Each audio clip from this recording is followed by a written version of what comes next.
चैतन्य जी। राधे राधे। राधे राधे महाराज जी। महाराज जी, आज ये देखा जाता है कि जो लोग धर्म पूर्वक ईमानदारी से अच्छे कर्म करते हैं वे लोग दुखी रहते हैं, और इसके विपरीत जो नहीं, छल ऐसा कपट नहीं करते है, हैं। ऐसा नहीं देखा जाता। आप कितना देखें? कहीं ना कहीं तो लगता ही है, मतलब नहीं, मन को लगना है कल। वैसे भी नहीं, ऐसा नहीं बच्चा। कभी कभी मतलब कुछ ना कुछ नहीं, तो बच्चा जीवन की रचना दो में हुई है।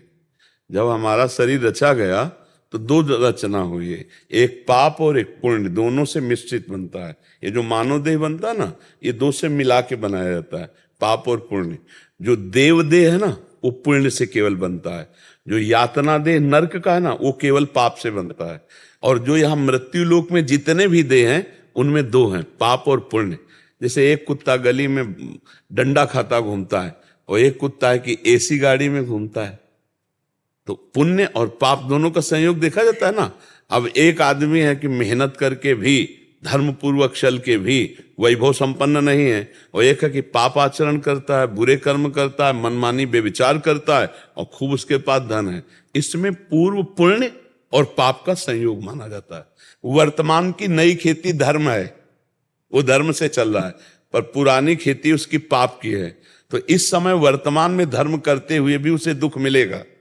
वो वर्तमान में पाप कर रहा है, लेकिन पूर्व में पुण्य कर आया है, तो माला माल चकाचक दिखाई देगा। लेकिन ऐसा नहीं कि वर्तमान का पाप उसे गिराएगा नहीं, नष्ट करेगा। ऐसा नहीं कि वर्तमान का धर्म उसे सुखी नहीं करेगा, परम सुखी करेगा।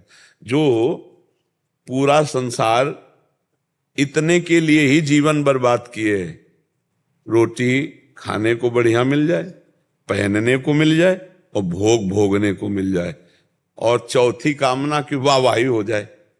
पूरी बात पूरे संसार में समझो हम चार बातों में कह रहे हैं, यही सबके दिमाग में है। बोलो है कि नहीं दिमाग में?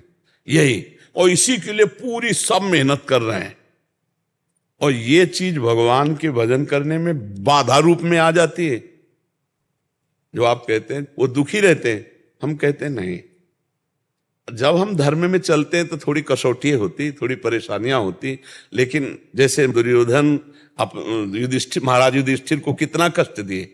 12 वर्ष का वनवास, 1 वर्ष का अपने मामा शकुनि से मिल करके सब कुछ छीन लिया। लेकिन चक्रवर्ती सम्राट पर हस्तिनापुर के बैठे तो महाराज युधिष्ठिर ही।